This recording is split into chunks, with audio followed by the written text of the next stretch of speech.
C'est beau. Donc pas besoin d'escalader. On voyage grâce à vous. Merci beaucoup, Sophie. Merci Sophie. On va vous proposer à présent de plonger dans l'univers d'un thriller comme dans un véritable roman policier, mais on n'est pas dans un livre, on est au théâtre, Maya. Oui, la pièce s'appelle ADN, tous les ingrédients sont là, il y a un meurtre, une enquête, du suspense, des courses-poursuites. Il n'en fallait pas plus pour attiser la curiosité de Julia Livage, regardez. Et voilà. Donc on est au Théâtre Michel, on va parler d'ADN. ADN, c'est tiré d'une histoire vraie. C'est un couple qui va faire une FIV à Washington, aux États-Unis, et on annonce au père qu'ils ont fait un test ADN, il n'est pas le père. Monsieur Miller n'est pas le père biologique de Marty. Mais ce n'est pas tout. Ah si, c'est tout en fait, on va s'arrêter là. Hein? Monsieur Miller, vous êtes son oncle. Et ce qui est complètement dingue... Et ce qui est complètement dingue, c'est qu'il n'a pas de frère. Voilà. Avec un couple de comédiens dans les deux rôles principaux. Oui, Benoît Facerias et Anne Plantet, que je vous propose de On va aller voir, ils nous Allez, attendent, on va aller je les crois. voir, ouais. Oui.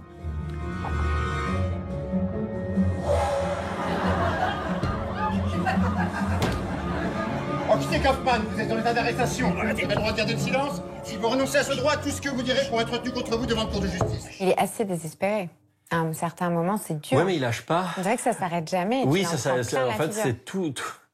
Et c'est à chaque fois une petite couche supplémentaire, mais il lâche jamais. Il veut connaître la vérité, il veut savoir. Il va être à la fois un enquêteur et un fugitif. Il va vouloir enquêter sur son passé, découvrir qui est ce frère inconnu, et en même temps, il va être poursuivi par la police parce qu'on va le suspecter du meurtre de sa mère.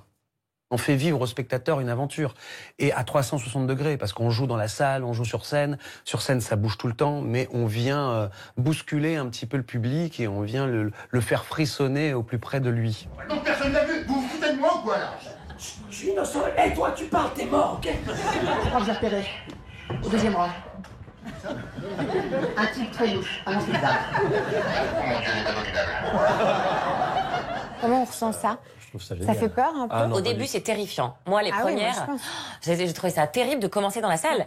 Et au bout d'un moment, c'est très agréable parce qu'en fait, là, on est avec eux. C'est absolument génial de commencer un spectacle avec le public autour, d'entendre les premières petites réactions, les premières questions. Et c'est... En fait, finalement, c'est vraiment génial, moi, je trouve. Il est là! C'est celui qui chante avec le pasteur! Chef!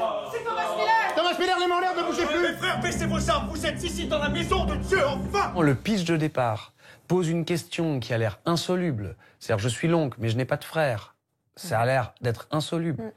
Et la résolution est encore plus forte que le pitch de départ. Et ça, pour un polar, c'est magique. C'est magique. C'est la définition du polar par excellence. Ah, du coup, ça fait très très envie, Ah oui. évidemment. Pour être le témoin d'une enquête mémorable, donc rendez-vous au Théâtre Michel à Paris pour cette pièce intitulée, vous voyez, ADN. Vous avez vu l'interaction avec l'écran derrière? Très très bien, bravo à Sébastien Zopardi. On va remonter le temps. Oui. M'aurait-elle aidé? Pas du tout. Mais non, vous avez raison, je devais dire quelque chose à Adrien. Non, mais c'est pas... Donc je vais lui dire, nous sommes le 1er décembre, Adrien, et force de constater que ça sent le sapin. Oh, Tino Ross. Eh oui. Ça y est, c'est l'heure. On peut enfin faire son sapin le 1er décembre. Qui va le faire aujourd'hui? Mais moi, je l'ai déjà fait. Il est fait. Il est déjà fait? Déjà fait, Mais à Noël, il se casse la figure. C'est un faux, moi j'ai pas dit. Comme ça, c'est dur. Le sapin, c'est bien. Le problème du sapin, c'est que ça se mange pas. Du coup, ça m'intéresse pas spécialement. Je préfère vous parler du calendrier de l'Avent, qui est aussi une tradition qui démarre aujourd'hui avec une question. C'est la célèbre question du dimanche matin. Mais pourquoi diantre le calendrier de l'Avent est-il le calendrier de l'Avent? Question à laquelle vous n'avez pas de réponse, mais qu'on se posait déjà en 2000. Vous allez la voir dans un instant, la réponse évidemment. En 2000, dans un reportage consacré à ces 10 calendriers de l'Avent. Alors, sauf que là, ce sont des calendriers de l'Avent en tissu, où rien ne se mange. Donc, une fois de plus, aucun intérêt. Donc, je ne vous montrerai pas cette image, mais je vais vous donner l'explication du calendrier de l'Avent. Enfin, c'est pas moi qui vais vous la donner. C'est une tradition qui vous est racontée par cette spécialiste des calendriers de l'Avent. Ça existe. Elle est alsacienne. Voici l'explication.